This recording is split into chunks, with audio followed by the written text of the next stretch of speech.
En nuestra charla final de este conjunto de charlas que hemos estado presentando desde la Facultad de Ingeniería, justamente para ir abordando aspectos relativos a la crisis y que nos permiten además irnos posicionando en nuestros focos estratégicos, Smart and Sustainable.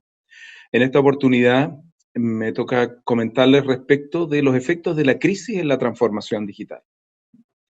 En mi experiencia, que nos comentaba ahí Ingrid, además de echarme al agua por mis más de 30 años de experiencia, ah, que se correlacionan con la edad, eh, podemos, he ido aquilatando lo que son estos procesos de transformación y cómo esta es justamente una actividad que crecientemente está en el corazón de la gestión, dado que se ha ido acelerando la transformación de los negocios. Vamos a hablar hoy día justamente en estos 2 o 3 meses, que en el caso de Chile probablemente se anticipó con el fenómeno de octubre 18 del año pasado, en que ya estábamos situados en una crisis, pero ¿cuáles son los aprendizajes de esta transformación digital?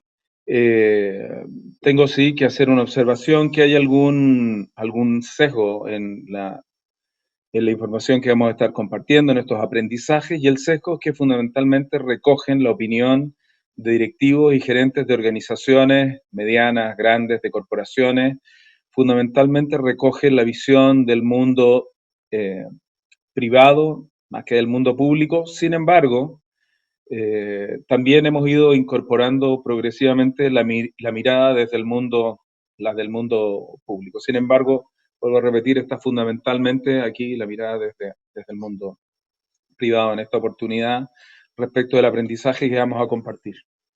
Eh, Insertos en plena crisis, las preocupaciones fundamentales, ya veíamos en otras charlas, tenían que ver con la gestión de la caja, con la continuidad operacional, obviamente con la salud de las personas, pero en la medida en que empezamos a mirar más allá de la crisis y empieza a verse la nueva normalidad, empieza a aparecer un conjunto de aprendizajes que nos están quedando precisamente de este periodo. Y de esos aprendizajes es que quiero aprovechar de compartir hoy día y reflexionar junto con ustedes. Por eso, la actividad que vamos a estar haciendo el día de hoy la vamos a hacer lo más interactiva posible, para lo cual les voy a pedir que trabajemos con Mentimeter. Yo voy a estar presentando aquí y además les voy a pedir su participación en un conjunto de preguntas que nos van a facilitar esta reflexión conjunta.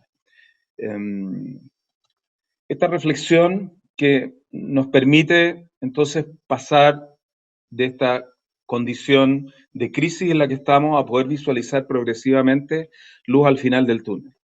Llama la atención muy positivamente el hecho que en general los ejecutivos tienen una percepción positiva de lo que va a ser esta vuelta a la normalidad. No es que no tenga desafío, sino que más allá del desafío empieza a aparecer una posibilidad cierta de superar la crisis, de sobrevivir, independiente del tiempo, que en general hay variabilidad entre una industria y otra que oscila entre los 6 a 9 meses y en algunos casos supera el año. Dado lo anterior, dado que estamos en este entorno de cambio y que además es mirado positivamente, la pregunta es, bueno, abordando los desafíos, ¿aparecen también oportunidades? ¿De qué naturaleza y qué podemos aprender para abordar estas oportunidades? Lo primero, y aquí estoy aprovechando el estudio que hizo Virtus Partners con AmCham para apalancar este par de reflexiones. La mirada mundial respecto de la visualización positiva y lo otro es que dos aspectos fundamentales emergen como parte de esta oportunidad. Primero, la aceleración de la transformación del negocio. Y en segundo, un cambio también en la forma de operar actual. No es necesario esperar, sino que hoy día ya estamos viendo de manera práctica cómo es fundamental comenzar ya a cambiar la forma de operar nuestro negocio. Así que, sin mayores preámbulos, invitándolos a que si tienen preguntas complementarias las puedan ir haciendo para que Ingrid las vaya recogiendo, quiero invitarlos a que se conecten a www.menti.com. Lo pueden hacer directamente desde sus computadores, lo pueden hacer desde el celular, lo que les resulte más cómodo desde la tablet. Se conectan a Menti, les va a solicitar una clave. Esa clave ese código es el 945615. Va a aparecer en sus pantallas, ya me cambié de Menti para compartir los resultados. Les voy a pedir a ustedes, entonces, basados en sus propias experiencias, en sus empresas, en sus posiciones donde han estado trabajando, ¿cuáles son los principales conceptos de aprendizaje de este periodo de crisis? Y van a empezar a quedar representados acá. ¿Cuáles son esos conceptos? En una frase corta, en una palabra, en 2 palabras. ¿Cuáles son aquellos principales aprendizajes que en su propia experiencia empiezan a emerger de la crisis de cara a la transformación digital?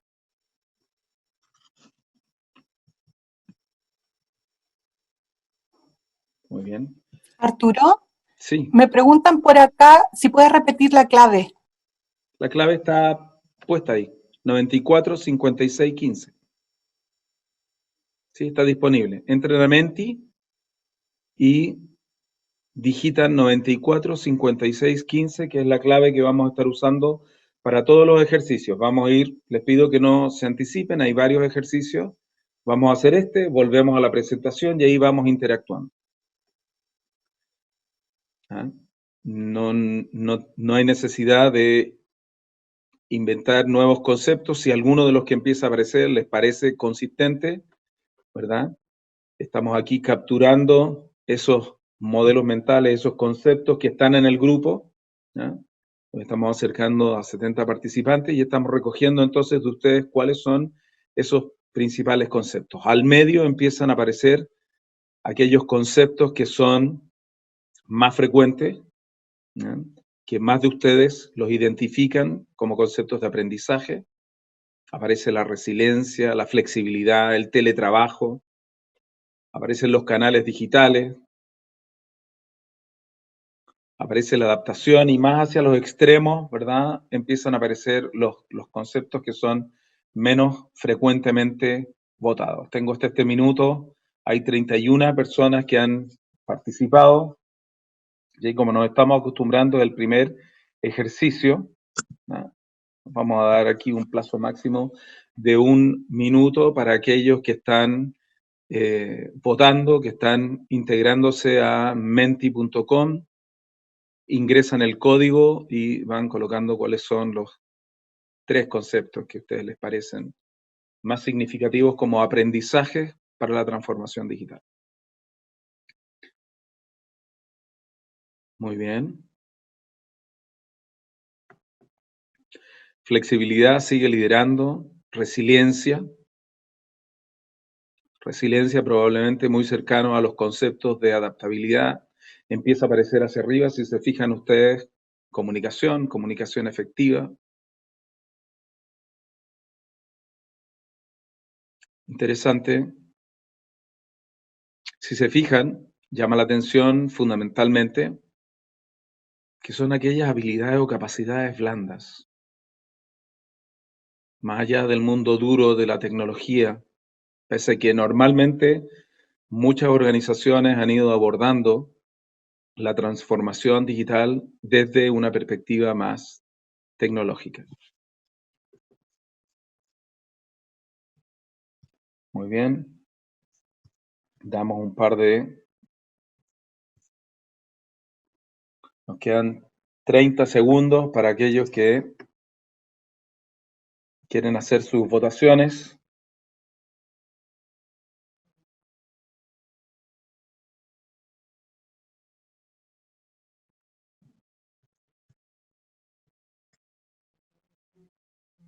Muy bien, parece que ya venimos convergiendo, tenemos casi 50 votaciones del total de personas conectadas.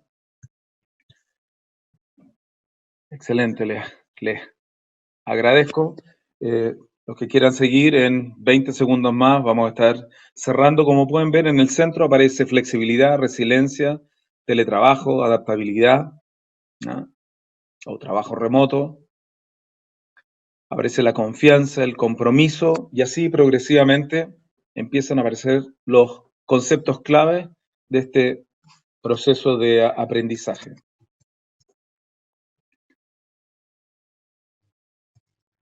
Si volvemos a nuestra presentación, ¿qué es lo que nos dicen entonces? Aquí hemos recurrido a ustedes como expertos que están compartiendo sus propias apreciaciones, sus propios aprendizajes, y lo que hicimos nosotros durante este periodo de 2 meses fue recoger fundamentalmente la opinión de directores de niveles ejecutivos, de diferentes consultoras y empresas de estudio, obviamente de universidades a nivel mundial, de revistas y publicaciones científicas, para entender cuáles empezaban a emerger como estos principales aprendizajes. Y vamos a compartir con ustedes 6 de esos aprendizajes. El primero de ellos es la aceleración de la transformación digital. Aquí no cabe la menor duda que hay fundamentalmente un reconocimiento a que el proceso de transformación digital, independiente de donde se encuentre la organización, se está acelerando. Hay un entendimiento de que aquellas barreras que visualizábamos en muchos casos eran de naturaleza cultural, que la necesidad de trabajar más cercanamente con los colaboradores, con los clientes, que la disponibilidad ya existente de tecnología nos generan, ¿verdad?, una aceleración del proceso de transformación digital. Primer aprendizaje, entonces, es necesario acelerar. Sin embargo, ¿acelerar desde dónde? Y para poder determinar dónde nos encontramos, los invito a este segundo ejercicio. Vamos a ir ahora a responder a la pregunta, ¿dónde evalúa a su organización en términos de transformación digital? Vamos a ir al siguiente ejercicio. Les pido que avancen. Se van a encontrar con esta pregunta, que tiene 4 opciones. Pueden votar por una de ellas. Y entonces estas opciones son: no contamos con una estrategia de transformación digital. Existe una estrategia de transformación digital poco conocida y con proyectos aislados. La estrategia de transformación digital es conocida y con proyectos claros y transversales. O bien, el mayor nivel es: nuestra estrategia está madura y adicionalmente estamos generando valor tangible. Estamos empezando a capturar valor de esta transformación.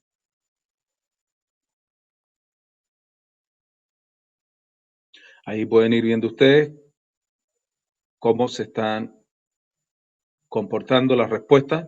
Las vamos a ir contrastando en cada uno de los ejercicios entonces que vayamos haciendo respecto de este grupo de referentes, de expertos mundiales que estuvimos analizando y contrastando. Entonces las contrastaciones o los aprendizajes son de naturaleza individual. Obviamente vamos a ver las respuestas de los grupos, pero también tenemos que entender dónde se encuentra nuestra propia organización para determinar cuánto de este aprendizaje es significativo, nos genera brecha o nos moviliza a tomar ciertas acciones. Ya con la votación que tenemos, que se acerca a las 50 personas, podemos ver que en general hay un grupo importante que tiene una estrategia de transformación digital en su organización, sin embargo es poco conocida y con proyectos aislados.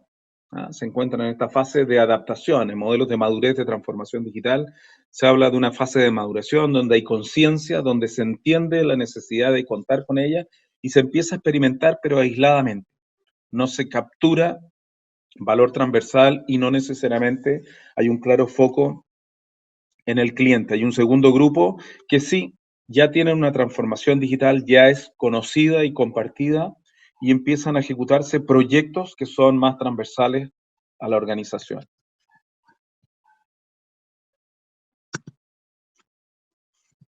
Si miramos la transformación digital desde la perspectiva de la aceleración, a mí en particular me parece muy interesante el abordaje que viene realizando el Centro Global para la Transformación Digital de los Negocios, que conforma el IMD y Cisco. En esta asociación que viene analizando entre 1.200 empresas anualmente y que comenzaron en el 2015 acuñando el concepto del Digital Vortex, del Vortex digital, fundamentalmente reconociendo que la transformación que estamos experimentando es una transformación que genera un proceso de aceleración progresivo. Y aquellas empresas que se encuentran o industrias que se encuentran en los bordes perciben en menor medida la disrupción. Esta valoración incluye fundamentalmente 4 aspectos. Incluye el nivel de inversión que se está haciendo en disrupción. Los inversores institucionales, cuánto están invirtiendo en disrupción en cada uno de los sectores. Un segundo factor es el tiempo estimado para la disrupción, qué tan acelerada o en tiempo se está desarrollando la disrupción en cada industria, las barreras que podrían existir para la disrupción digital y finalmente el impacto que la disrupción digital está generando en las industrias. Si miramos al lado izquierdo, el análisis al 2015, en términos muy simples, nos dice, mira, acercándose al centro del vórtex, que es más caótico, que es más acelerado, que no solamente está transformando industrias, sino que está recombinando los distintos factores, elementos de las cadenas de valor que se fraccionan y vuelven a reconstituirse, pero en nuevos modelos de negocios y en sectores industriales que son diferentes a los que conocíamos. Estos nuevos ecosistemas o arenas en las que estamos compitiendo. En primer lugar, aparecían tecnología, media y entretenimiento, retail y servicios financieros. Aquellos que están hoy día en esos sectores, telecomunicaciones, vienen experimentando, por lo tanto, hace años, las aceleraciones de los cambios. Esta sensación, ¿verdad?, que la transformación está cada vez más cerca y nos impacta de manera más significativa, en particular si eres una de las empresas incumbentes.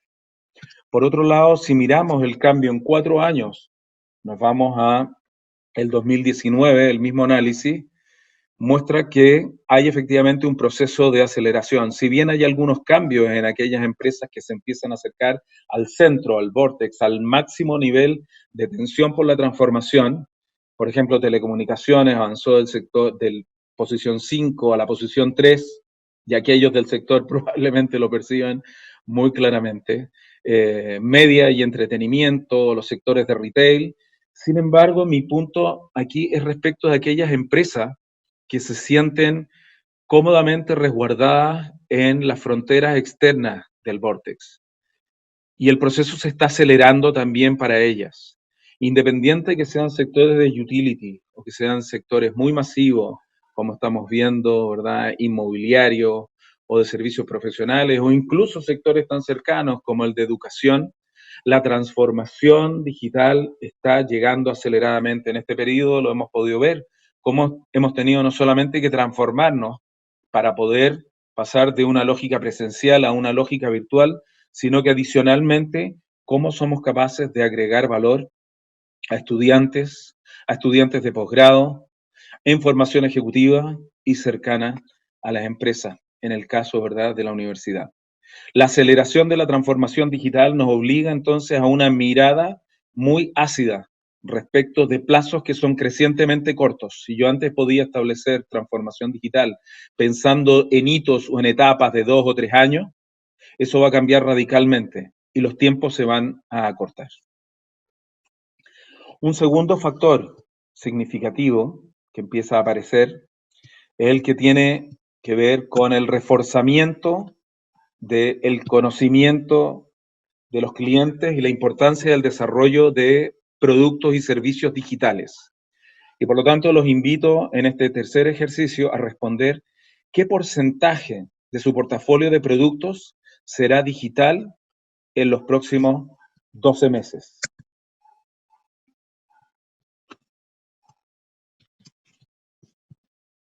Pasemos al siguiente ejercicio. Se consolidó la información que veíamos antes.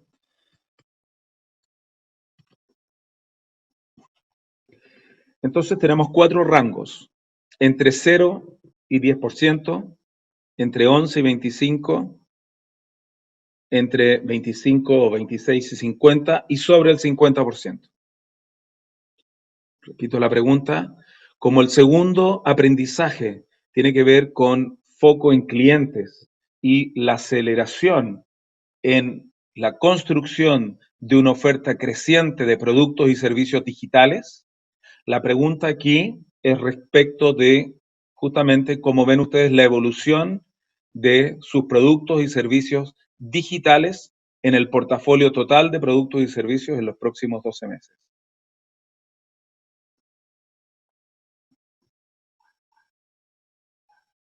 Cuando hablamos de productos y servicios y de que sean digitales, estamos hablando no solo del producto completo, podrían ser fracciones del producto en su consumo.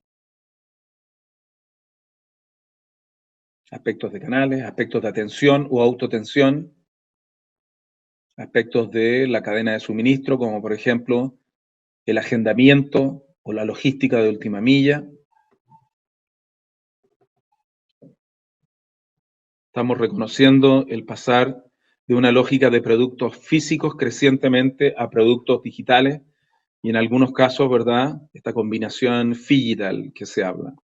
Digital y físico empiezan a interactuar crecientemente.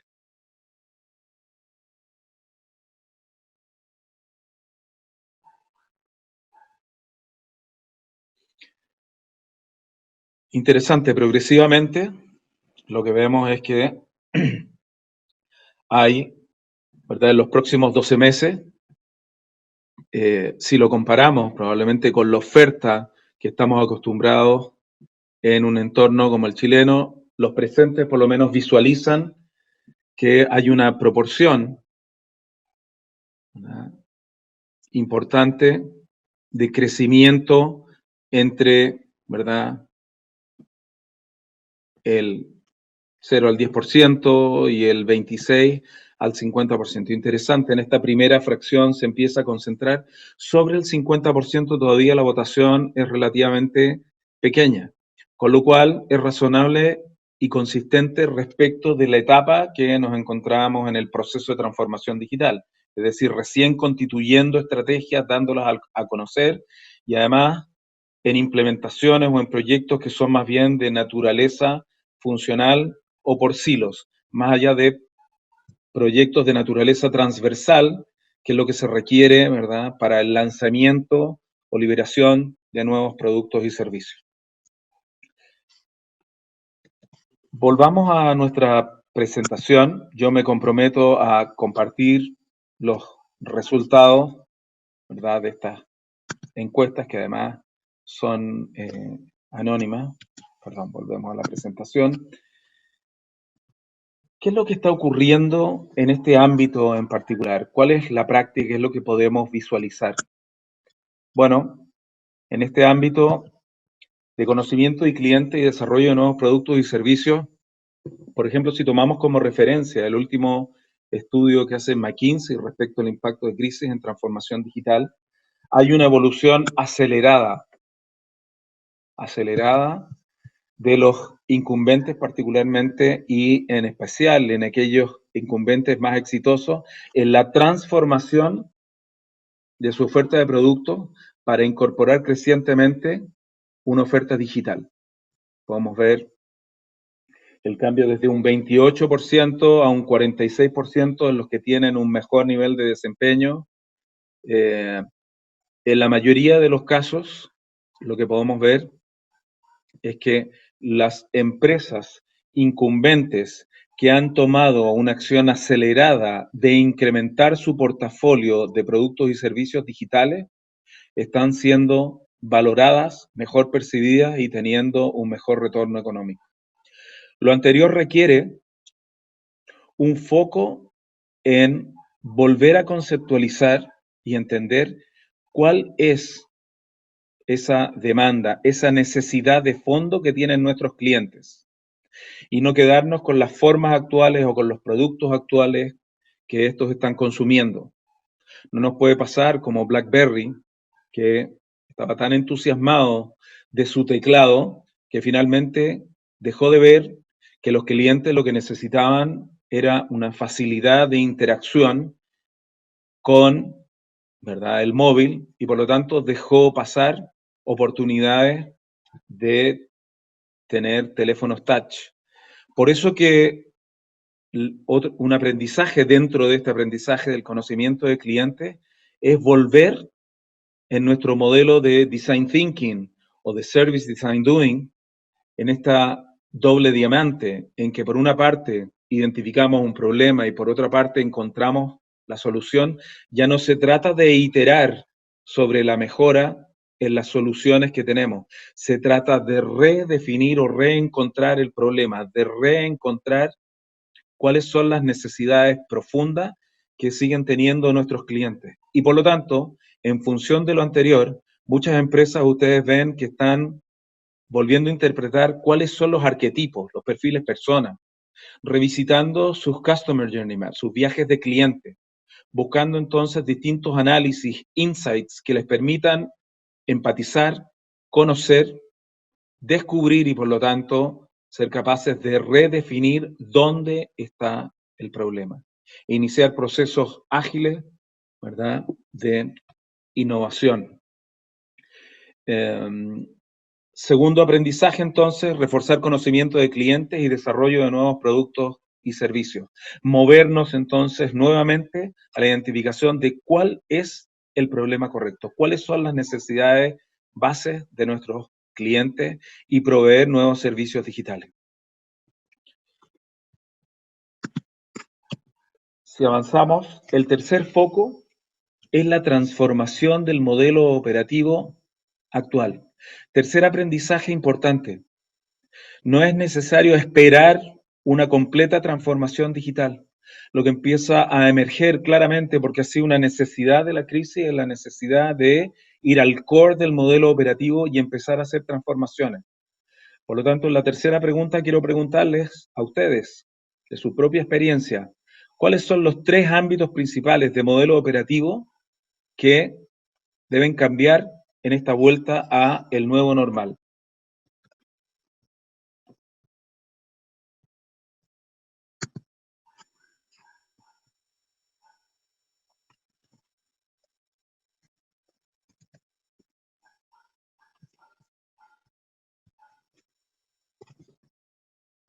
Y entonces, les pido conectarse, reitero, para aquellos que se han incorporado hace poco, cuáles son los 3 principales ámbitos de modelo operativo que deben cambiar.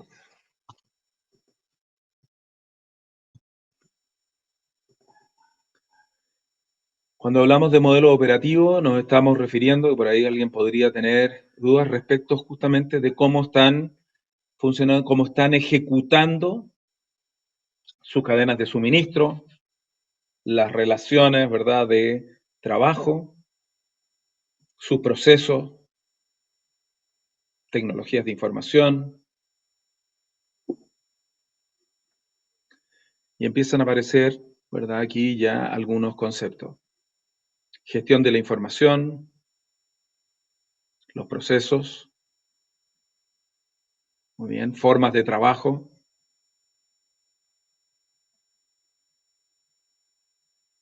perfecto.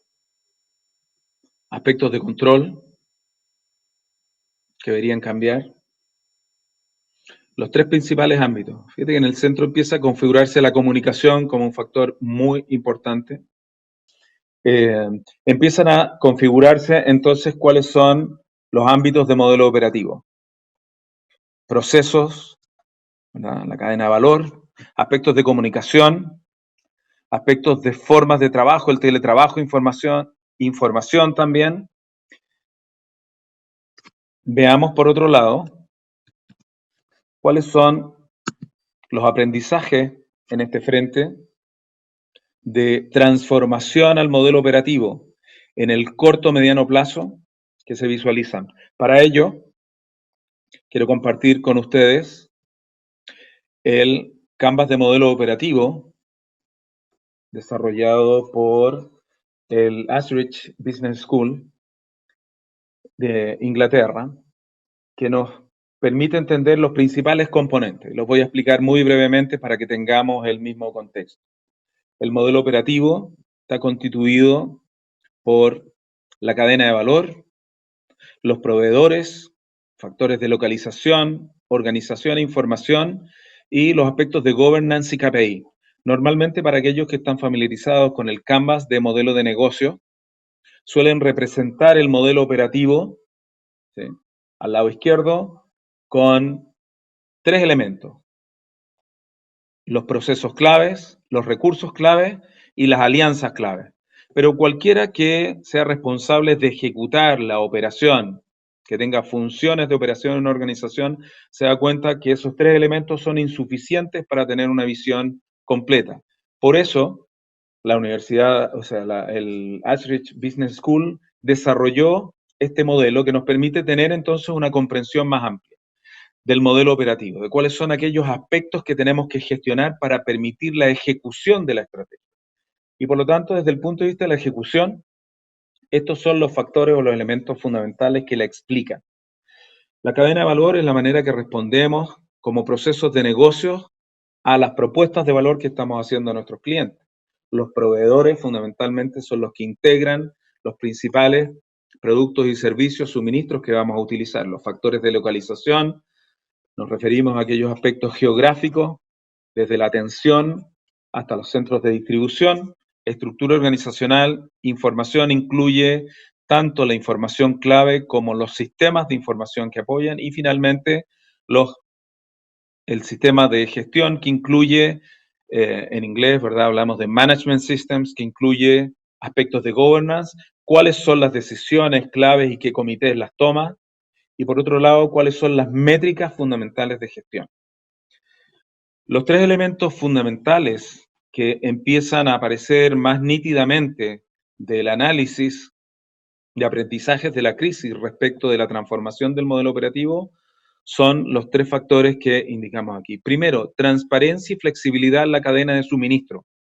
La necesidad de revisar, de reevaluar el modelo de relación, de tener información clara, oportuna, en algunos casos en tiempo real, y la readecuación de apertura, cierre, redirección y readecuación de la forma de responder a la demanda es uno de los factores que está para quedarse.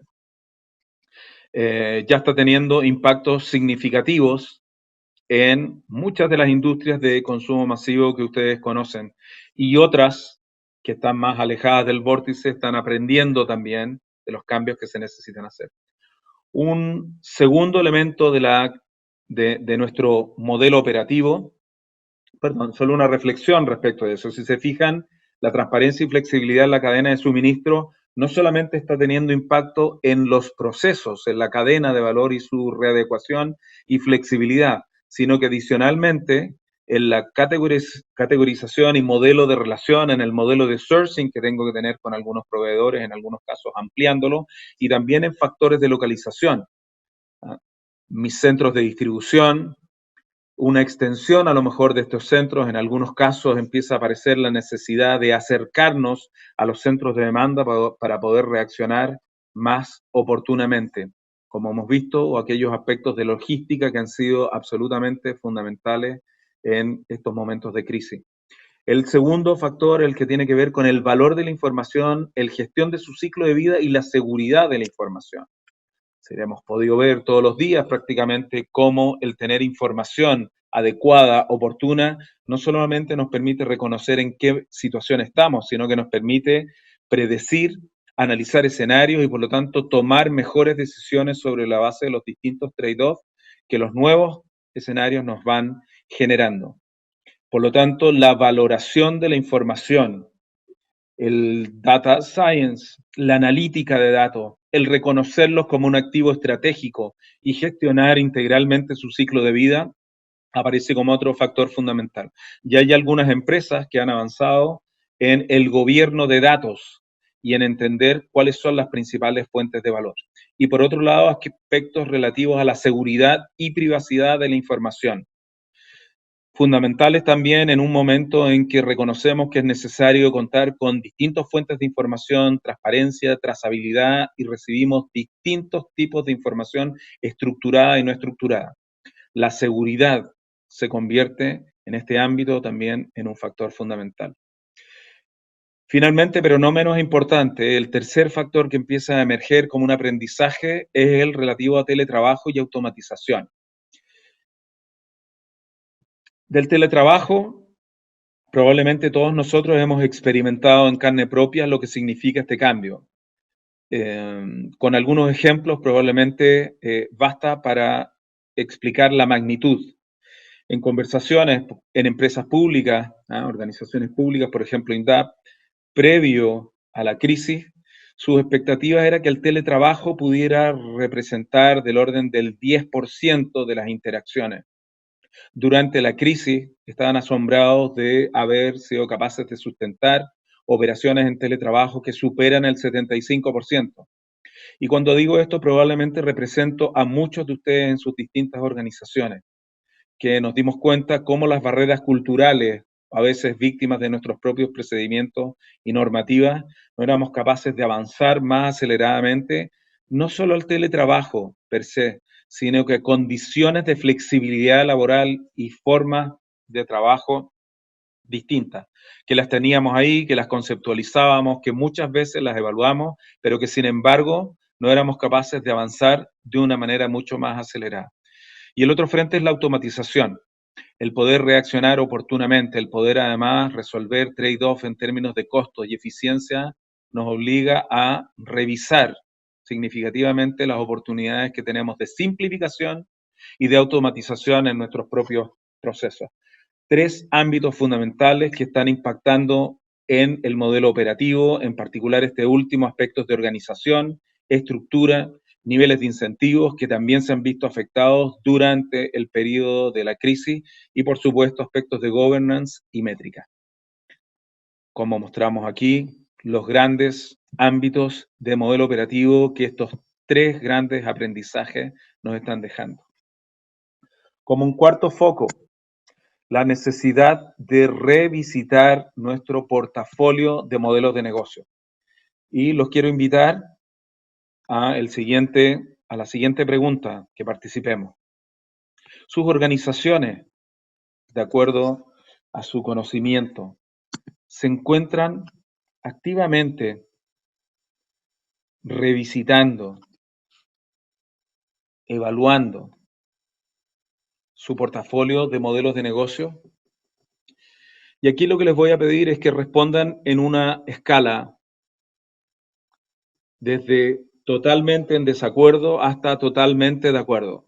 La idea es que podamos tener aquí algo lo más parecido posible a una escala de Likert, obligarlos a que respondan discriminando positivamente hacia qué lado ven ustedes su organización está actuando. Ojo que aquí intencionalmente estoy hablando de portafolios de modelos de negocio y no necesariamente de un negocio, porque muchas veces dentro de un mismo negocio, dentro de una misma empresa, que muchas veces los tratamos de manera equivalente, subyacen distintos modelos de negocio. Y por lo tanto es relevante y es uno de los aprendizajes fundamentales la necesidad de gestionar activamente, de transformar la gestión de modelos de negocios en una capacidad que genera ventajas estratégicas. Mientras empiezan a aparecer ahí las respuestas en esta escala entre 1 y 5, empieza a configurarse una nota de 3,5. Invito al resto nuevamente, les recuerdo, en www.menti.com, colocan el código, les va a invitar a participar. Estamos ya en la cuarta pregunta de esta charla, la relativa a el trabajo que están haciendo las organizaciones en términos de revisión activa de su portafolio de modelos de negocio.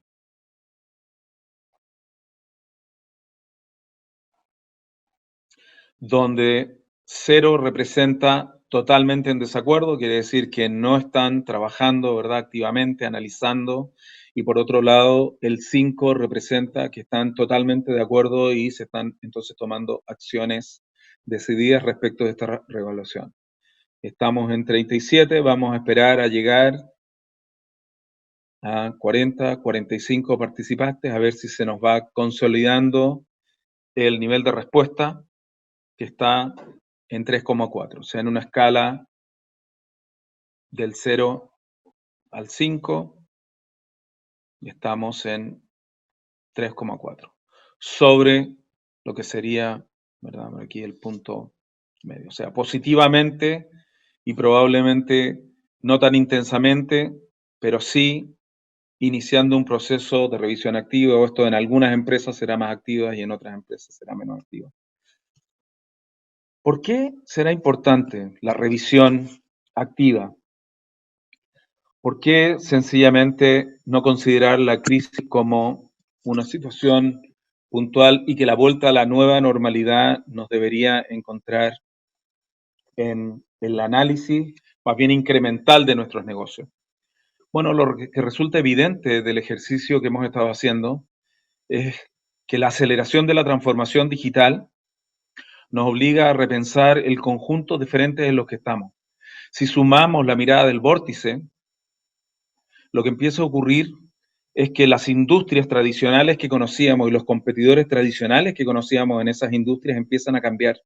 Y por lo tanto no es evidente que la disrupción, el cambio vaya a venir de dentro de mi propia industria.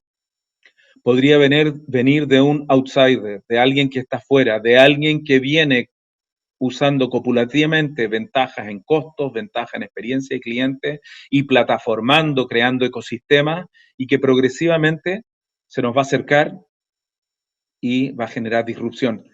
Por eso que al lado izquierdo ustedes pueden ver de la presentación una invitación a que puedan trabajar activamente su portafolio de modelos de negocio para reconocer que hay un conjunto de unidades de negocio y modelos de negocios que hoy día tienen maduros, que están en procesos de crecimiento en el lado superior y que por lo tanto el objetivo fundamental y su estrategia tiene que ver con la explotación, crecer, aumentar rentabilidad, obtener el máximo de valor, de tal manera que ese flujo de valor que se va generando ahí lo puedan reinvertir en obviamente las mejoras de esos propios negocios, pero también en la zona inferior, donde estamos explorando. La lógica de exploración es una lógica profunda de innovación en nuevos negocios. Es experimentar, y este es un extraordinario momento para poder experimentar procesos acelerados también de aprendizaje, que nos permitan entonces entender cómo podemos generar nuevas fuentes de valor, cómo vamos reduciendo los riesgos de la innovación hasta que finalmente estas nuevas innovaciones empiezan a transformarse en oportunidades de negocios, que las vamos a pasar a nuestro cuadrante de arriba, que vamos entonces a gestionarlas para su escalamiento. Si somos capaces de reconocer cuál es nuestro portafolio de modelos de negocio, esto nos permite hacer ejercicios interesantes desde el punto de vista de las acciones estratégicas posibles. Primero, determinar en qué casos nos conviene tomar acciones ofensivas o defensivas, particularmente reconociendo si somos incumbentes, somos actores fundamentales, grandes de la industria, o somos los disruptores, los que estamos buscando los espacios para colarnos porque somos más ágiles y somos más innovadores. ¿Qué medidas, cuáles son las acciones ofensivas o defensivas? ¿Dónde vamos a defender un flujo de caja? ¿Dónde vamos a ser capaces de asociarnos para construir velocidades que no tenemos? ¿Dónde vamos a sencillamente redestinar flujo para empezar a innovar? Si se aceleran las transformaciones digitales, como vimos, y nosotros no tenemos un portafolio en exploración, empezamos a tener un problema estratégico, porque no somos capaces de generar una renovación futura de los flujos de negocios que, como estamos viendo, están siendo progresivamente atacados por distintos disruptores. El otro frente que deberíamos preguntarnos es respecto de cuáles son las opciones de modelos de negocios digitales. En términos puros aparecen tres. Básicamente aquellos que generan valor de costo, aquellos que desde aprovechamiento de economías de escala, desde el aprovechamiento de sus procesos, recursos o capacidades que proveen sus modelos operativos, están siendo capaces de transferir ese valor a sus clientes. Aquellos que están más bien con driver en el lado derecho, ¿verdad?, de nuestro canvas de modelo de negocios y por lo tanto en su relacionamiento con los clientes, en la gestión de sus canales, en las lógicas de segmentación y construcción de nuevas propuestas de valor, son capaces de generar valor de experiencia a los clientes. Y finalmente, aquellos que son capaces de generar valor innovando en las formas de obtener margen, de generar ingresos, de eficientar costos, de generar redes y de expandirlas, el valor de plataforma. Lo que estamos viendo es que de las 10 principales empresas en términos de valoración de mercado, 7 de ellas son empresas que han hecho apuestas no solamente en plataformas, sino que han sido capaces de combinar, de integrar en esta lógica de innovación los tres modelos de negocio. No se dan de manera aislada. Progresivamente, la innovación se da en contextos combinatorios, porque las cadenas de valor se empiezan a fraccionar y por lo tanto se reconfiguran esas cadenas de valor que, como ustedes pueden ver en fintech o en educación, en el sector de las telecomunicaciones, este fraccionamiento de las cadenas de valor se reconfigura en torno a nuevos modelos de negocio y nuevos ecosistemas de valor que aprovechan, tal como, ¿verdad?, nos explicaba Hal Varian, economista jefe de Google, se reconfiguran o recombinan en un proceso de innovación que da origen a nuevos modelos de negocio. Y esa experimentación es fundamental empezar a explorarla en los nuevos modelos de negocio. Por eso, cuarto aprendizaje fundamental, gestionar activamente el portafolio de modelos de negocio. Vamos al quinto aprendizaje, el que tiene que ver con la necesidad de contar con una organización ágil.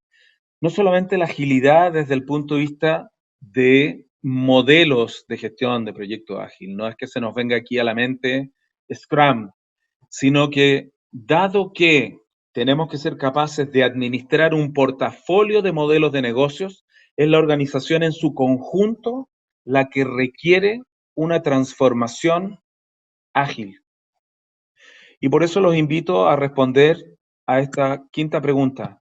¿Cuáles son los elementos más relevantes de esta nueva organización ágil con su propia experiencia, con lo que les ha tocado vivir? ¿Cuáles aparecen como esos factores o elementos? Para ello, en esta oportunidad, les voy a solicitar, aquí les voy a facilitar la votación, les voy a pedir que voten, seleccionen un máximo de 4 de estos elementos. Del total de 8 que aparecen aquí, incluyendo el otros, por si se nos hubiera quedado uno, tienen 4 posibilidades de votación.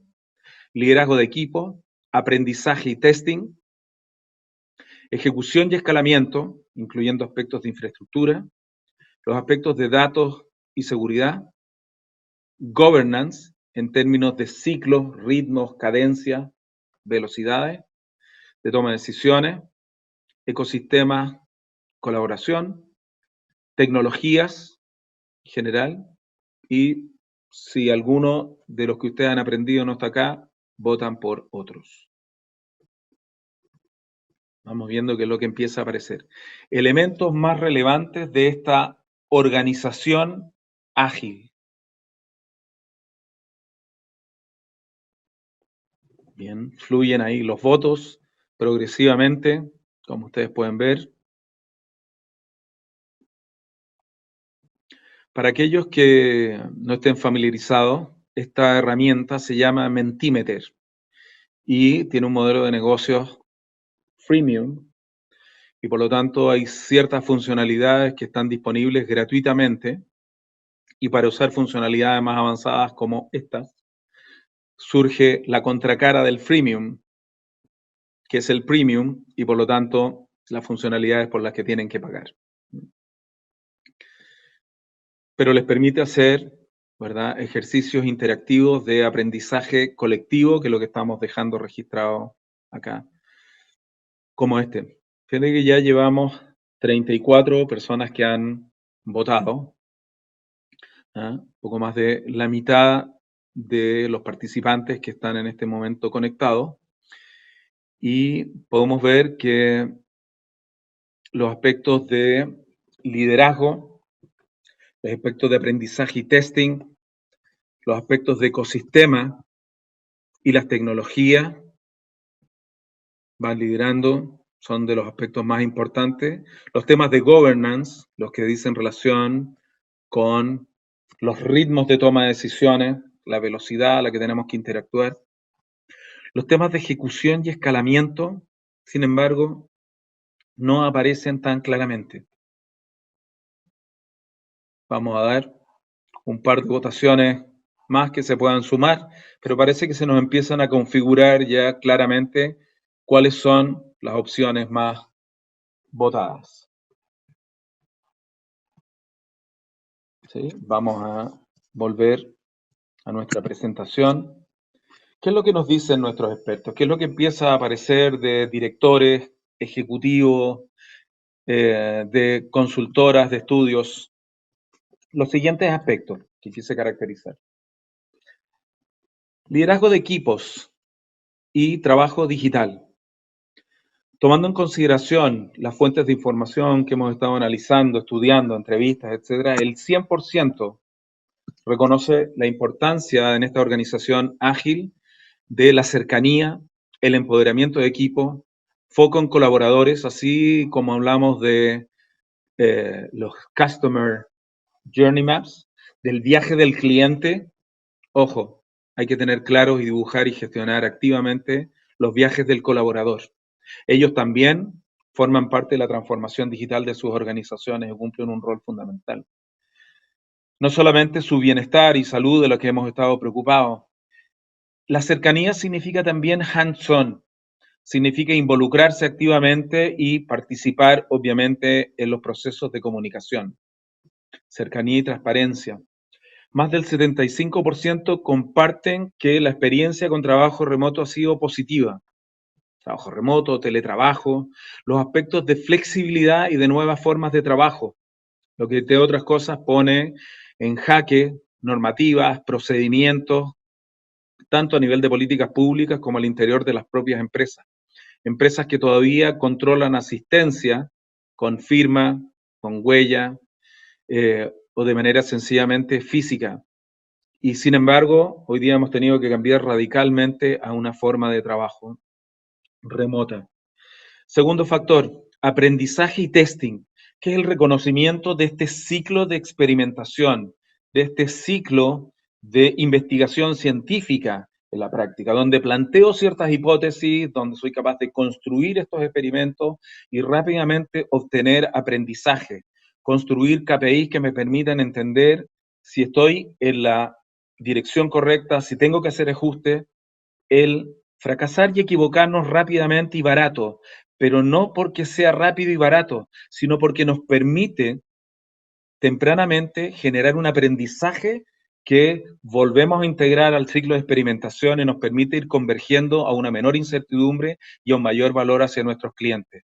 Sobre el 70% coincide en los ajustes a la oferta de valor para responder a la crisis. Han tenido, fíjate que muchos de ellos les preguntábamos el time to market en sus procesos de desarrollo de productos y servicios y eran largos, meses, muchos meses, y sin embargo han tenido ahora que ser capaces de acelerar y han podido lograrlo.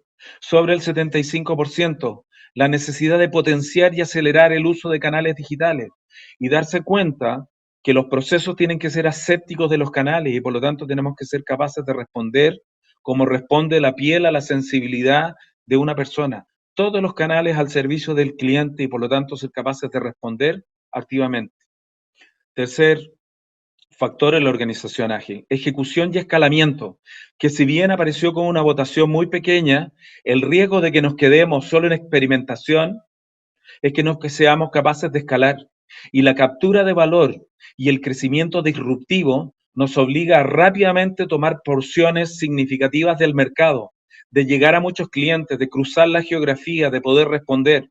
Y eso obliga entonces a que la operación sea capaz de ejecutar y escalar, que salga del laboratorio, que pasemos de la experimentación en transformación digital a la verdadera transformación y capturar entonces valor tangible, lo que ocurre en la ejecución. Sobre el 80%, foco en cambiar su modelo operativo significativamente y desde ya, desde el corto plazo. Sobre el 90%, reevaluando capacidades, costos y flexibilidades para el escalamiento en la nueva normalidad. Estas mochilas pesadas, ¿verdad?, que tenemos de mucho activo fijo, de muchos costos fijos, ¿qué grados de flexibilidad necesitaríamos? ¿Cómo rearticulamos?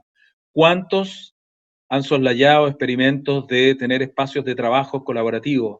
¿Cuántos he escuchado que hace poco habían firmado, ¿verdad?, nuevos arriendos de oficinas, espacios inmobiliarios grandes y sin embargo lo que buscan es no necesariamente reducir los arriendos, pero sí flexibilizarlos desde el punto de vista de la geografía, desde su layout, de las interacciones. Cuarto, datos y seguridad. La importancia de la valoración de la información. Algo que parece evidente, pero que significativamente las empresas han ido soslayando. Este es un activo intangible fundamental de un enorme valor estratégico. Smart, corazón del Smart es la gestión de los datos. Gestionarlas activamente y gestionar su ciclo de vida. Hacerlo también selectivamente. Es imposible gestionar todos los datos, pero no todos tienen el mismo valor. Definir qué datos, qué entidades, cuáles son sus casos de negocios. Hay compañías que ya están aceleradamente implementando modelos de gobiernos de datos. Sobre el 60%, reconocen la mayor complejidad que estos entornos generan y por lo tanto la necesidad de gestionar los trade-offs, no solamente entenderlos desde la perspectiva de los datos objetivos, la capacidad de modelar y analizar, sino que la integración con proveedores, con clientes en tiempo real, genera desafíos significativos a la seguridad de datos, a la ciberseguridad en su conjunto, porque vamos a salir y vamos a experimentar. Vamos a tener, como nos pasó hoy día, posibilidades de que se nos caigan los sistemas, de que dejen de funcionar durante un instante, o que a riesgo de expandirnos puedan ser en algunos momentos permeables. ¿Cómo compatibilizamos? ¿Cómo salimos de la lógica binaria de o tenemos todo el perímetro totalmente asegurado o no salimos, que nos ha seguido durante años? Eso va a tener que cambiar y por lo tanto los grises aquí van a ser importantes. En gobierno corporativo y de negocio, también la reducción de ciclos de los comités claves, de estar hablando de anuales y trimestrales, hoy día estamos hablando de mensuales, semanales y en algunos casos ha tenido que ser hasta diario en momentos claves de la crisis y para algunos aspectos de la continuidad operacional o la gestión de caja. Ni hablar de la salud de los trabajadores, que en algunos casos, como el propio ámbito de la salud, está cambiando diariamente. El análisis de escenarios, 100% de consistencia. Tenemos que resolver la incertidumbre y eso nos obliga a plantearnos en nuevos escenarios, en identificar nuevas formas de medir, en reconocer tanto KPIs de resultados como de capacidades relativas a los aprendizajes que estamos incorporando. Sobre el 80% ha aumentado la frecuencia, transparencia, cercanía y empatía en sus comunicaciones con colaboradores y equipos. Un factor fundamental que requiere quedarse en estas organizaciones ágiles. Y ni hablar de los aspectos de ecosistema, acelerar la construcción de ecosistemas, salir de las relaciones netamente transaccionales para buscar entonces la creación activa de ecosistemas de innovación y una nueva forma de estructurar relaciones con proveedores en la cadena de suministro. En algunos casos vamos a ver la necesidad de vinculación más estrecha de estas cadenas de valor, particularmente en empresas que se virtualizan crecientemente. Como pasando ya a los focos finales, como sexto factor, la importancia de ampliar la mirada. Algunos de ustedes se acordarán, ¿no?, de Men in Black, cuando hablen en ese locker y aparece toda una civilización ahí, todo un mundo que hasta ese momento idolatraban a otro ser. Pero cuando aparece Jay y Will Smith, se dan cuenta de que hay más vida fuera de su microcosmos, y por lo tanto es fundamental ampliar la mirada, más allá de la crisis, más allá de la contingencia y el corto plazo en el que nos hemos visto involucrados, más allá de la frontera de nuestra industria, para que no nos pase como ellos y vivamos en este mundillo del locker. Es fundamental ampliar la mirada desde el punto de vista de la disrupción, porque las oportunidades de generación de valor, este ciclo schumpeteriano, ¿no?, de destrucción y a la vez creación de valor, está ahí y requerimos mirarlos con nuevos y múltiples ojos. A mí me gusta mucho este modelo que propone The Future Today Institute respecto de 11 fuerzas macro de disrupción que deberíamos estar observando. Más allá de la obvia y evidente, probablemente las tecnologías, no solamente las tecnologías de información o las digitales que conocemos, sino que las tecnologías en un concepto amplio, pasando por genética y nanotecnología. Y estamos hablando de la educación, estamos hablando de una disrupción en la distribución del bienestar, y eso nos recuerda a eventos cercanos que todavía tenemos que vivir y resolver desde el punto de vista de distribución de riqueza, sobre las transformaciones en medios y telecomunicaciones, el tema de medio ambiente que es central, que es fundamental, por eso en el caso nuestro el foco en Smart and Sustainable, las demografías, la salud pública, hoy día puesta en el tapete nuevamente, y que necesitamos abordarla de una forma distinta, la economía y por lo tanto los nuevos paradigmas que empiezan a emerger respecto a desarrollos y modelos económicos, la geopolítica y las barreras físicas que por momentos durante la crisis también hemos visto que se desvanecen o se consolidan, los supuestos paradigmas entre lo local y lo global, el governance y la toma de decisiones en todos los niveles y estructuras, las infraestructuras que a veces han hecho crisis.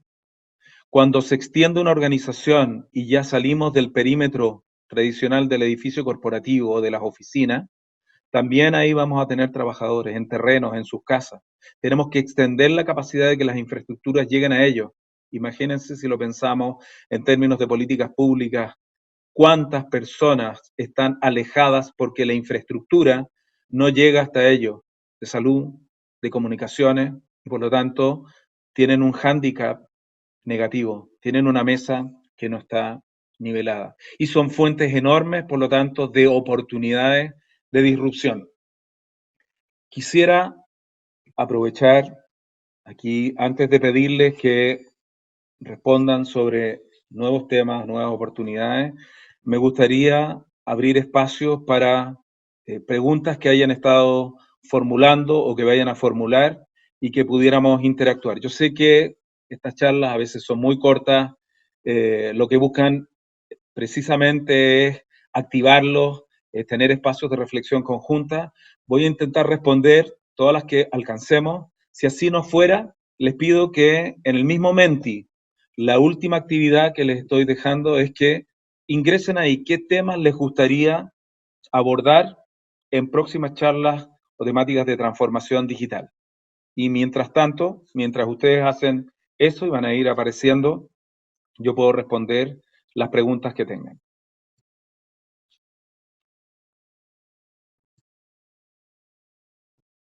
No sé, Ingrid, ¿hay preguntas por ahí? Por aquí. Sí, Arturo. ¿Prefieres que te las lea yo? Sí, si quieres. Ya, por ningún favor, problema. compartimos. Rodrigo Sierra Alta pregunta, ¿qué entiendes por transformación digital? Bueno, crecientemente se ha ido acuñando la transformación digital como un concepto de transformación del negocio. Es una transformación de los negocios con fuerte foco en los clientes, ¿verdad? Centrada en los clientes y apalancada en las tecnologías digitales. Por lo tanto, no son solo transformaciones de los aspectos tecnológicos. Eso es digitalización. Aquí de lo que estamos hablando es una transformación profunda y fundamental de las palancas de valor desde el cliente utilizando tecnologías digitales. Tomás Viveros consulta, las empresas dedicadas a la, perdón, para estos efectos, las empresas dedicadas a la gestión de residuos y su tratamiento, ¿podrían ser clasificadas como utilities? Esa es una pregunta muy, muy interesante. Y quiero aquí comentar dos perspectivas. Una, efectivamente lo que hoy día entendemos por utilities, las barreras tradicionales de las industrias, como dijimos, van a cambiar. Se están conformando nuevas arenas o ecosistemas. Lo que en algún minuto era denominado residuos puede ser una tremenda oportunidad de valor, como ya ha sido demostrado. Por lo tanto, pueden ser los nuevos utilities, absolutamente, pero pueden generar nuevas industrias completas, así como empresas como Walmart, que llegan hoy día a nuestros hogares con productos de consumo diario, podrían convertirse en utilities. Una nueva fuente de valor es ser precisamente capaz de reprocesar, capaz de regenerar y capaz de tener un foco muy importante en lo que se denomina la economía digital, en estas capacidades, ¿verdad?, de reenganchar un ciclo productivo con otro ciclo productivo, y entonces lo que entendemos hoy día como residuos se convierten en productos, ¿verdad?, y suministro de un siguiente ciclo. Eso requiere una reconceptualización, pero definitivamente estamos ahí para aprovechar esa oportunidad. No cabe duda que ese es un ámbito que tiene una tremenda oportunidad de desarrollo y, en mi opinión, de disrupción.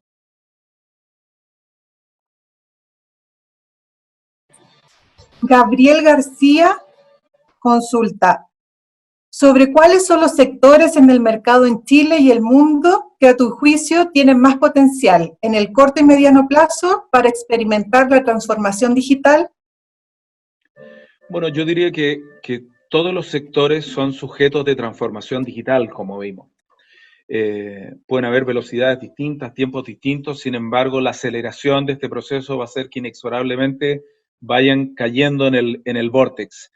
La pregunta es, ¿dónde estamos? Si estamos en el punto del incumbente y por lo tanto las preguntas que nos deberíamos hacer respecto de nuestro portafolio de modelos de negocio es dónde defendemos, dónde vendemos, dónde somos capaces de seguir custodiando nuestras vacas lecheras y dónde deberíamos estar rápidamente generando un portafolio de experimentación, de nuevos negocios. Si somos disruptores, la verdad es que en términos simples yo creo que hoy día es tirar y abrazarse en el sentido de que hay una enorme posibilidad, precisamente porque las cadenas de valor se están fraccionando, porque la lógica de la virtualización, porque hay una disposición creciente a botar barreras culturales, la crisis lo está demostrando claramente, y hay una enorme disposición desde los propios clientes por transformarse ellos, sus formas de consumir, sus formas de interactuar, de una alta expectativa.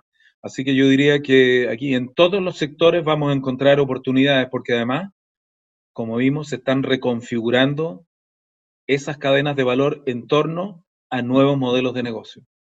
Yo diría que aquí la oportunidad fundamental está para poder emprender fuertemente o intraemprender, y además está para aquellos que quieren tomar una posición de liderazgo, de atreverse y acelerar. Gabriel Caballero dice, ¿toda organización puede transformarse digitalmente? Por supuesto, sobre todo porque, como vuelvo a repetir, la transformación digital no tiene tanto que ver con lo digital como la transformación de su negocio. Y su negocio se está transformando, quiéralo o no, porque los clientes están cambiando, porque están cambiando las fuentes de valor. Nosotros medíamos unidireccionalmente el valor como valor económico. Sin embargo, hoy día las fuentes de valor, valor a los colaboradores, valor al medio ambiente, valor a las comunidades y distintos stakeholders, nos generan enormes oportunidades, una mirada mucho más sistémica del valor por una parte, y por otro lado, una tremenda posibilidad de poder avanzar apalancándonos en tecnologías digitales. Eso requiere, por supuesto, organizaciones ágiles. Ahí hay un escollo. Hoy día los factores culturales están siendo una barrera significativa y los aspectos de liderazgo, más allá incluso que los de talento, que los pongo en un tercer lugar, y ni hablar que las tecnologías, que hoy día tenemos una capacidad y una disponibilidad tecnológica incluso muy superior a la que podamos aprovechar. Las tecnologías están creciendo exponencialmente y sin embargo nosotros, los seres humanos, estamos siendo capaces de avanzar más bien linealmente. Como en muchas industrias, nos encontramos en este proceso de crecimiento, en la exponencial, ¿no? Nos encontramos en este proceso de crecimiento lineal, pero progresivamente nos estamos acercando a la rodilla de ese crecimiento. Y en esa rodilla va a cambiar rápidamente la velocidad y vamos a empezar a experimentar esa turbulencia, como ya lo están haciendo en el sector financiero bancario, en el sector de retail en general, en los sectores de consumo masivo y tecnológico. Seguimos con la pregunta de Roberto Ampuero. ¿Cómo se puede apoyar a las pymes principales afectados por la crisis a través de la transformación digital? Esa es una gran pregunta. Bueno, mencionar que desde la Adolfo Ibáñez estamos preocupados y por lo tanto tenemos un conjunto de iniciativas en esa dirección. Yo quiero mencionar solo alguna de ellas porque este es un tema que da para largo. Obviamente hay un factor de educación. El tema de educación y de formación es importante, pero no solamente formación en conceptos, sino que entregar, ser capaces de transferir prácticas y capacidades de gestión. Es un tema fundamental en el que estamos. Ese aprendizaje debería además permitirle entrar a circuitos o a redes que les permitan entonces mostrar su potencial, exhibirse, ser parte de otras cadenas de valor y por lo tanto también los emprendedores de las empresas medianas y pequeñas tienen que cambiar su manera de abordar el mundo, no verlo como un riesgo, sino que verlo como una tremenda oportunidad. Hay oportunidad de partnership, hay oportunidad de formar parte de nuevos ecosistemas, de compartir lo que saben y lo que hacen.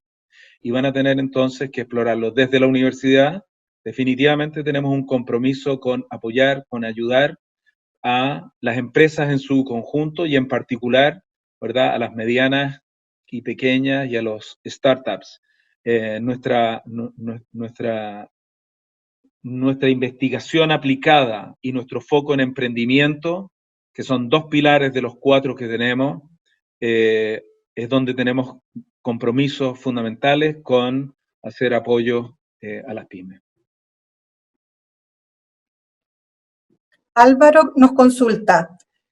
¿Crees que el sector retail chileno logre ponerse a la par de Amazon en términos de la user experience? Bueno, cuando han habido anuncios respecto a la llegada de Amazon, rápidamente la industria ha reaccionado. Lo que es lamentable es que reaccionemos de esa forma, es decir, no tomemos una posición mucho más activa. Y yo diría que desde Chile, como lo han mostrado muchas de las compañías que hoy día tienen presencia en Latinoamérica, en otros países, es posible, es necesario, es vital que nuestros modelos mentales pensemos que el mundo es nuestro límite. Y por lo tanto, si el mundo es nuestro límite, crecientemente nos vamos a encontrar con los Amazon de la vida. Y es importante que los pensemos así, porque para ellos, para los incumbentes, para los cientos de unicornios de estas empresas que están creciendo y creciendo en capitalización y yendo al mundo, Chile no es una restricción. Chile es un país más. Latinoamérica no es una restricción y por lo tanto con este tipo de empresas vamos a tener que interactuar y los podemos ver como competidores, como colaboradores, podemos ser parte de su ecosistema, pero definitivamente es necesario acelerar en estos frentes. Ya la cordillera de los Andes y el Océano Pacífico definitivamente, como nos quedó demostrado con el COVID, no son una barrera. Transformémoslos entonces en una catapulta, porque desde la cordillera vemos más alto y desde el océano podemos llegar a cualquier continente. La siguiente pregunta dice, ¿cómo puede ayudar y agregar valor la transformación digital a los servicios profesionales? Yo creo que hay muchas formas. Los servicios profesionales, hoy día yo diría que es un área que tiende a converger en eh, en el vórtice con el mundo de la educación. Existe una necesidad fundamental de que aquí se vayan produciendo convergencias, alianzas, uno las ve. Las grandes consultoras están generando conocimiento, están compartiendo conocimiento, están trabajando con las universidades, están siendo capaces entonces de movilizar nuevas prácticas y conocimientos y disponibilizándolos en las empresas. Porque si no cambian paradigmas y formas de actuar, los verdaderos arquitectos de la transformación que son las personas no lo van a lograr. Por lo tanto, ahí hay un desafío junto. Los servicios profesionales necesitan ser capaces de enseñar, ser capaces de construir nuevos modelos, nuevas metodologías y trabajar muy cercanamente con las empresas para ejecutar con velocidad, ejecutar para capturar valor efectivo. Desgraciadamente, hay mucho de diagnóstico, mucho de parálisis por análisis, y ahí mi recomendación también en los servicios profesionales es cómo se transforman también en organizaciones ágiles y experimentan más y dosifican y entregan y expanden entonces su portafolio a sus clientes. Esteban Barrientos quiere saber cómo compatibilizar la seguridad de la información con el proceso de transformación que estamos viviendo en este momento. Bueno, esa pregunta tiene otro precio. No estoy bromeando. No es una pregunta fácil, no es un tema. Si por compatibilizar lo que quiere decir es que no vamos a correr ningún riesgo y no hay costos, eso no va a ser así.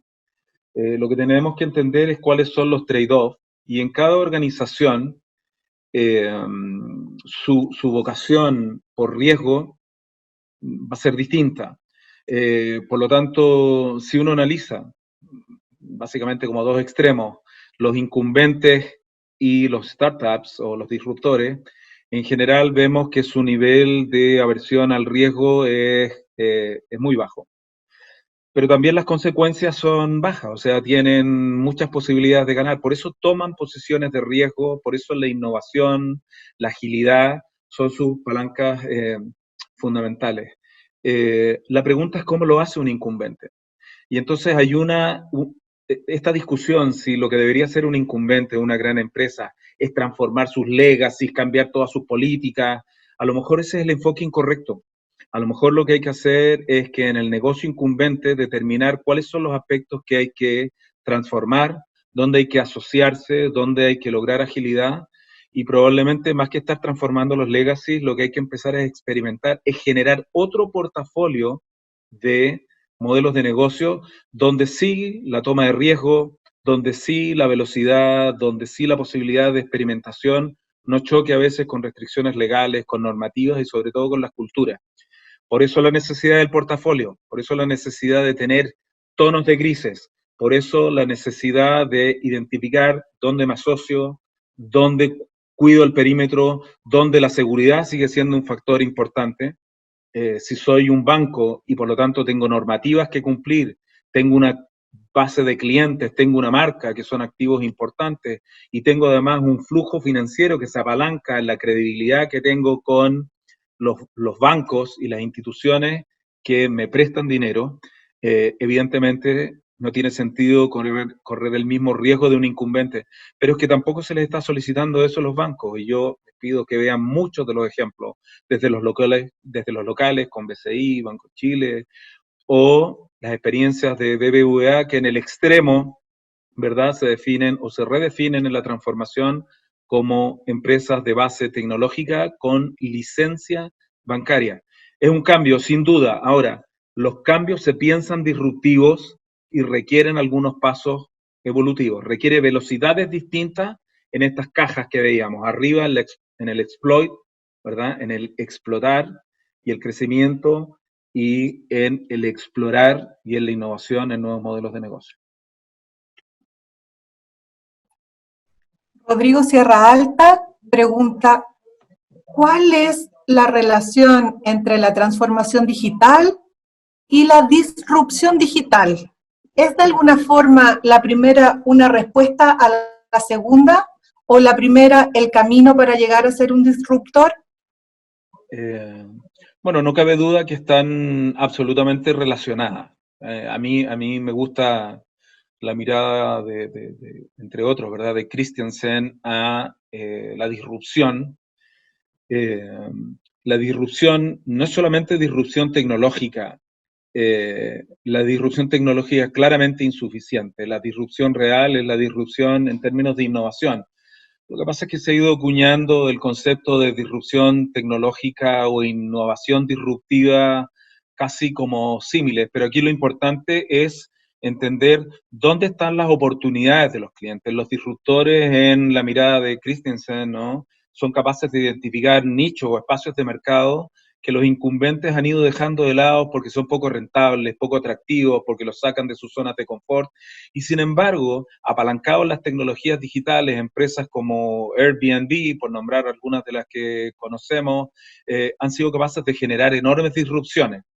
Ahora, están absolutamente, por lo tanto, relacionadas. Sin embargo, veamos casos como el de Tesla, que es capaz también de disrumpir el sector de vehículos. Pero si Tesla es capaz de desarrollar hardware que se controla con software, de explotar las capacidades de las baterías en el negocio de los vehículos, no será el mismo Tesla y sus empresas que va a avanzar al sector de la energía y por lo tanto con dispositivos, con baterías, con captura de energía desde energías renovables no convencionales y pudiendo configurar una grid y gestionarla remotamente con software que vaya a generar enormes disrupciones también en ese sector. Por lo tanto, tecnología sí, pero la disrupción no solamente tiene estas capacidades tecnológicas, sino que tiene la capacidad entonces de visualizar las verdaderas transformaciones de los modelos de negocio, que es central a la disrupción. Daniel Rabanales quiere saber qué pasa con los niveles de confianza para desarrollar negocios y el porcentaje invertido en I+D. En nuestra realidad, según OCDE, estamos muy bajos comparativamente con otros países de la OCDE. Los privados invierten muy poco en I+D. ¿Por qué? ¿Cómo cambiamos estos paradigmas? ¿Habrá que pensar y desarrollar mirando fuera de Chile? Bueno, interesante. Yo diría que a la última pregunta que se hace, la respuesta es claramente sí. Hay que mirar obviamente más allá de la frontera. Yo, habiendo trabajado en empresas internacionales, los ejecutivos chilenos son muy apegados al país. Chile es un país rico, acogedor en el contexto, por lo menos latinoamericano. La calidad de vida eh, es muy valorada.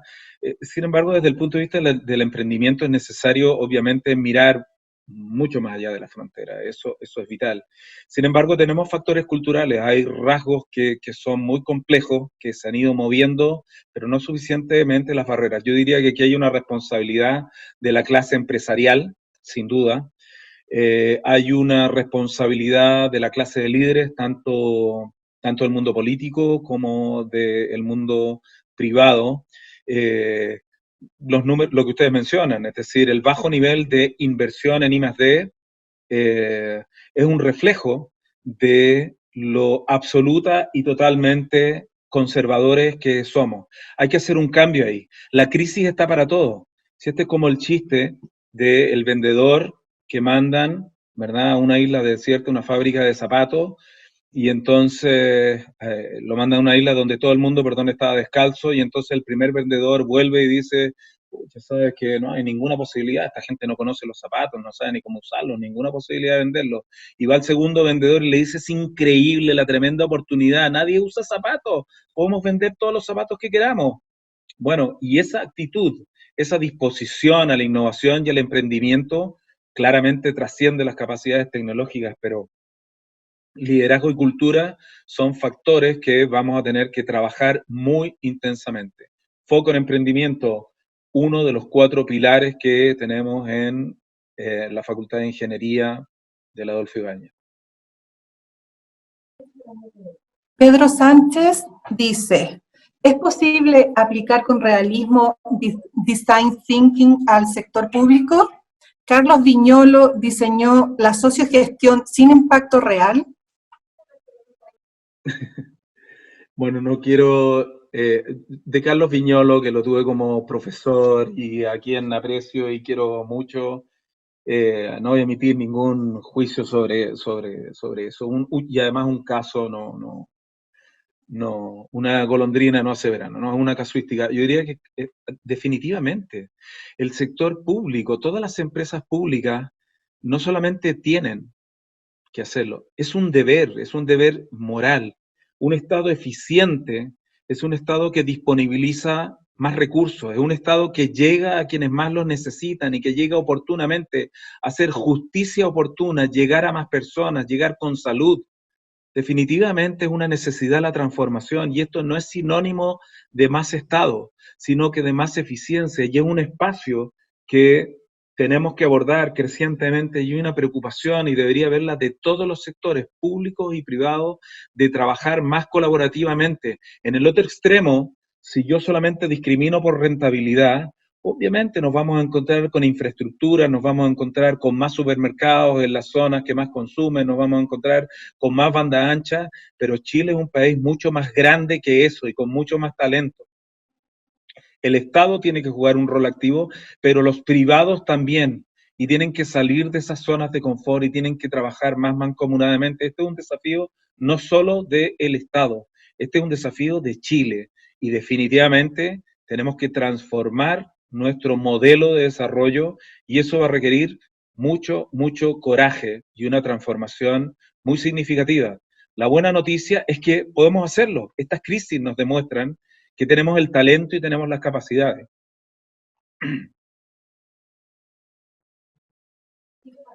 Mauricio López quiere saber dónde debemos poner foco para acelerar la digitalización de las pymes.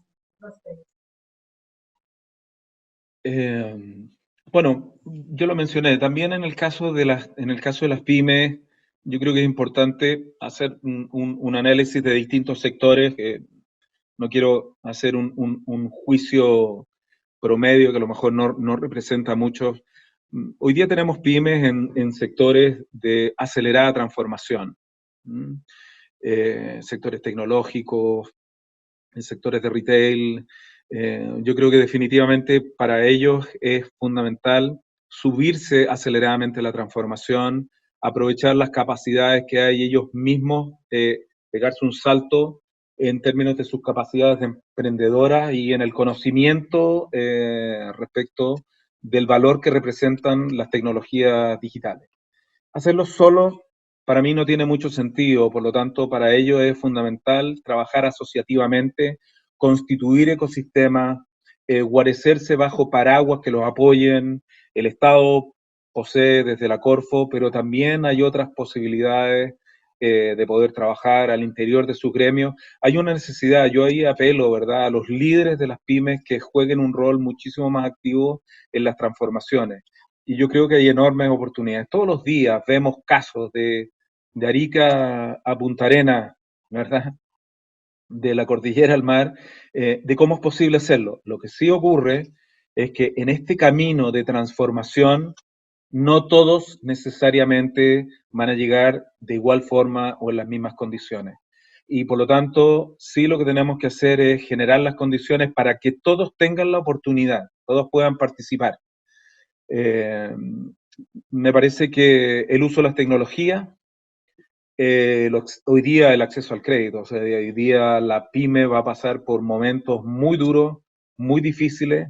Tenemos que generarles los mecanismos para que vuelvan a sus zonas de estabilidad, porque evidentemente, y si uno piensa, ¿verdad?, en Maslow, cuando uno tiene necesidad por alimentarse, por las necesidades más básicas e imperiosas, definitivamente no está pensando en innovar ni en transformarse.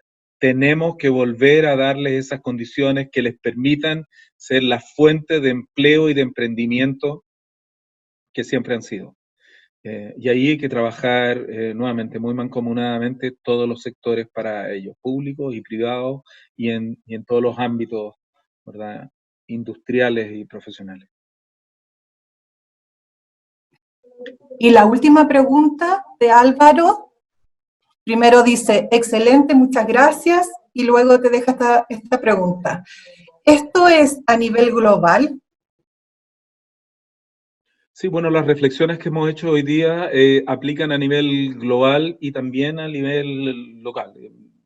Yo he estado revisando, ya llevamos algún tiempo analizando la transformación digital en empresas y organizaciones dentro de Latinoamérica como parte de nuestros estudios de transformación digital que estamos haciendo en la Adolfo.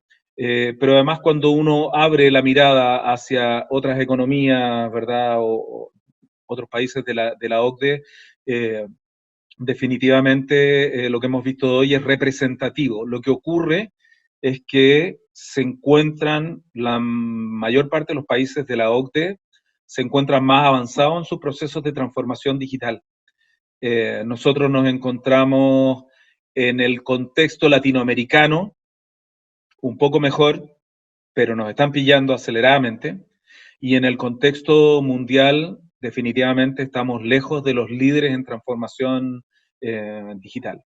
Y no es por tecnología, ni es por acceso a financiamiento, que podría parecer aspectos de corto plazo, sino que tiene que ver con factores culturales, con factores de emprendimiento y de innovación. Sigue siendo un gran desafío la innovación. Entiendo que en una de las charlas, Susana Monchen se refirió al tema de la innovación. Eduardo Vitrán ha sido una Dalida ahí, ha empujado y sigue empujando con fuerza. Creo que ahí seguimos teniendo desafíos fundamentales para posibilitar nuevas formas de crecimiento. Pero sí, es absolutamente global el análisis que hemos hecho.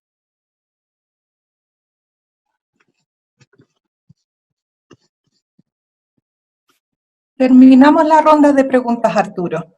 Ya pues, muy bien. Yo no quiero dejar de agradecerles a todos por su participación, por sus aportes, por las preguntas, por las que me dejaron en Mentimeter. Hemos intentado hacer lo más interactivo, entretenida y lúdica también la sesión. Espero que nos haya servido a todos. A mí definitivamente lo ha hecho y hemos generado aquí un conocimiento compartido que va a estar disponible para todos ustedes. Así que muchísimas gracias en mi nombre, por supuesto, en el nombre de Ingrid y de la Facultad de Ingeniería y Ciencias de la Universidad de Ciudad.